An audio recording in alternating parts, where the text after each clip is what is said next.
tell something. No, you go right along, Miss Mary Jane, and I'll fix it with all of them. I'll tell Miss Susan to give your love to your uncles and say you've went away for a few hours to get a little rest and change, or to see a friend, and you'll be back tonight or early in the morning. Gone to see a friend is all right, but I won't have my love given to them. Well, then, it shan't be. It was well enough to tell her so, no harm in it. It was only a little thing to do, and no trouble, and it's the little things that smooths people's roads the most. Down here below, it would make Mary Jane comfortable, and it wouldn't cost nothing. Then I says, there's one more thing, that bag of money. Well, they've got that, and it makes me feel pretty silly to think how they got it. No, you're out there. They hain't got it. Why, who's got it? I wish I knowed, but I don't. I had it because I stole it from them, and I stole it to give to you, and I know where I hid it, but I'm afraid it ain't there no more. I'm awful sorry, Miss Mary Jane. I'm just as sorry as I can be, but I done the best I could. I did, honest. I come nigh getting caught, and I had to shove it into the first place I come to and run, and it warn't a good place. Oh, stop blaming yourself. It's too bad to do it, and I won't allow it. You couldn't help it if it wasn't your fault. Where did you hide it? I didn't want to set her to thinking about her troubles again, and I couldn't seem to get my mouth to tell her what would make her see that corpse layin' in the coffin with that bag of money on his stomach. So for a minute I didn't say nothing. Then I says, I'd rather not tell you where I put it, Miss Mary Jane, if you don't mind letting me off, but I'll write it for you on a piece of paper, and you can read it along the road to Mr. Lothrop's if you want to.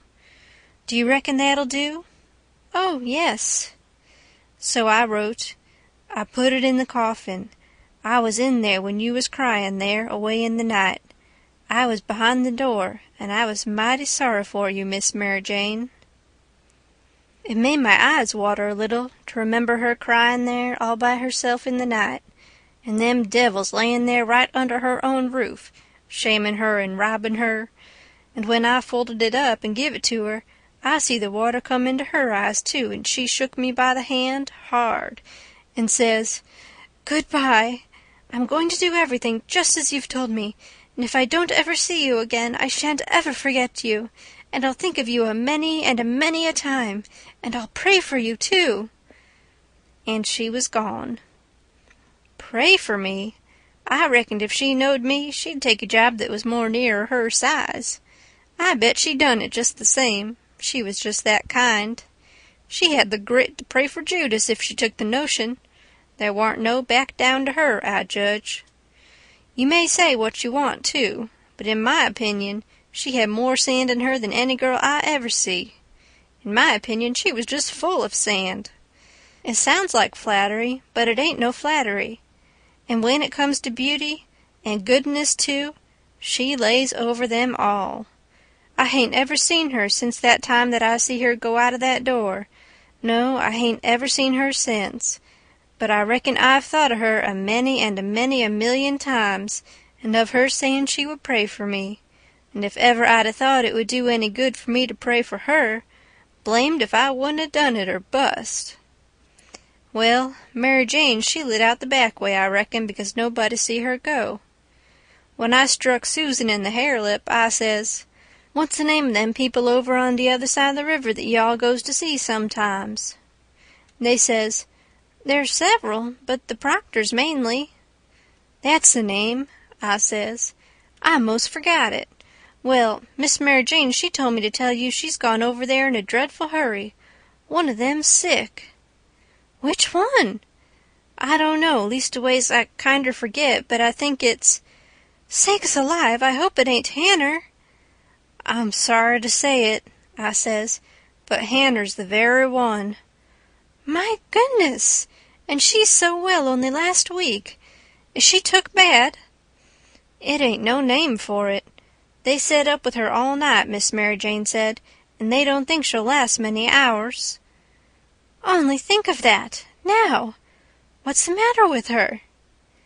I couldn't think of anything reasonable right off that way, So I says, "Mumps." "Mumps your granny. They don't set up with people that's got the mumps." "They don't they? You better bet they do with these mumps. These mumps is different.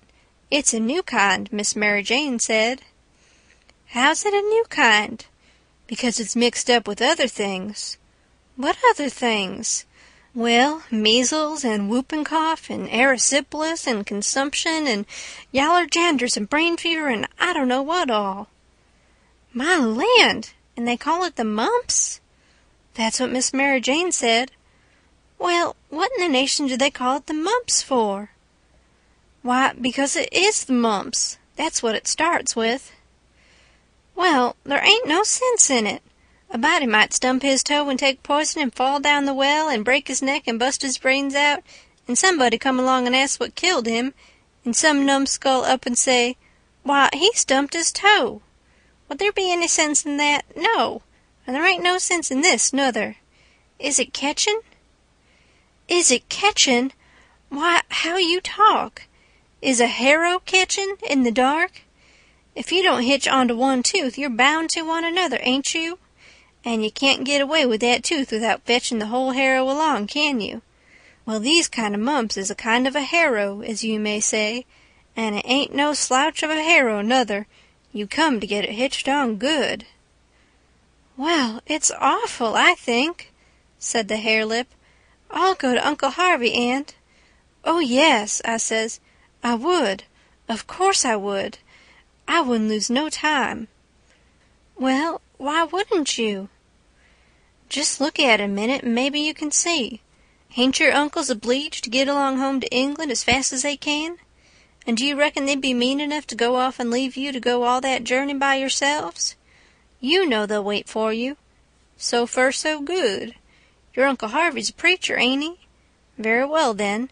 Is a preacher going to deceive a steamboat clerk? Is he going to deceive a ship clerk so as to get them to let Miss Mary Jane go aboard? Now you know he ain't. What will he do then? Why, he'll say, 'It's a great pity, but my church matters has got to get along the best they can, for my niece has been exposed to the dreadful pluribus unum mumps, and so it's my bounden duty to set down here and wait the 3 months it takes to show on her if she's got it.'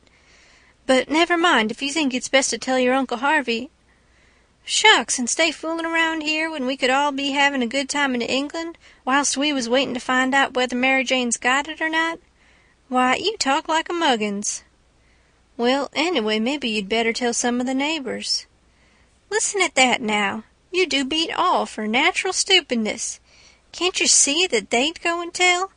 There ain't no way but just not to tell anybody at all." "Well, maybe you're right. Yes, I judge you are right. But I reckon we ought to tell Uncle Harvey she's gone out for a while anyway, so he won't be uneasy about her. Yes, Miss Mary Jane, she wanted you to do that. She says, 'Tell them to give Uncle Harvey and William my love and a kiss, and say I've run over the river to see Mr. What is the name of that rich family your Uncle Peter used to think so much of? I mean the one that— Why, you must mean the Apthorps, ain't it? Of course, bother them kind of names. A body can't ever seem to remember them half the time, somehow. Yes, she said, say she is run over to ask the Apthorps to be sure and come to the auction and buy this house, because she allowed her Uncle Peter would rather they had it than anybody else, and she's going to stick to them till they say they'll come, and then, if she ain't too tired, she's coming home, and if she is, she'll be home in the morning anyway. She said don't say nothing about the Proctors, but only about the Apthorps, which'll be perfectly true because she is going there to speak about their buying the house. I know it because she told me so herself." "All right," they said, and cleared out to lay for their uncles and give them the love and the kisses and tell them the message. Everything was all right now. The girls wouldn't say nothing because they wanted to go to England, and the king and the duke would rather Mary Jane was off working for the auction than around in reach of Dr. Robinson. I felt very good. I judged I had done it pretty neat. I reckon Tom Sawyer couldn't have done it no neater himself. Of course, he would have throwed more style into it, but I can't do that very handy, not being brung up to it. Well, they held the auction in the public square along towards the end of the afternoon, and it strung along and strung along, and the old man he was on hand, and looking his level poisonest, up there alongside of the auctioneer, and chipping in a little scripture now and then, or a little goody-goody saying of some kind, and the Duke, he was around goo-gooing for sympathy, all he knowed how, and just spreading himself generally. But by and by the thing dragged through and everything was sold, everything but a little old trifling lot in the graveyard. So they've got to work that off. I never see such a graft as the king was for wanting to swallow everything. Well, whilst they was at it, a steamboat landed, and in about 2 minutes up comes a crowd a-whooping and yelling and laughing and carrying on, and singing out, "Here's your opposition line! Here's your 2 sets of heirs to old Peter Wilkes, and you pays your money and you takes your choice." End of chapter 28.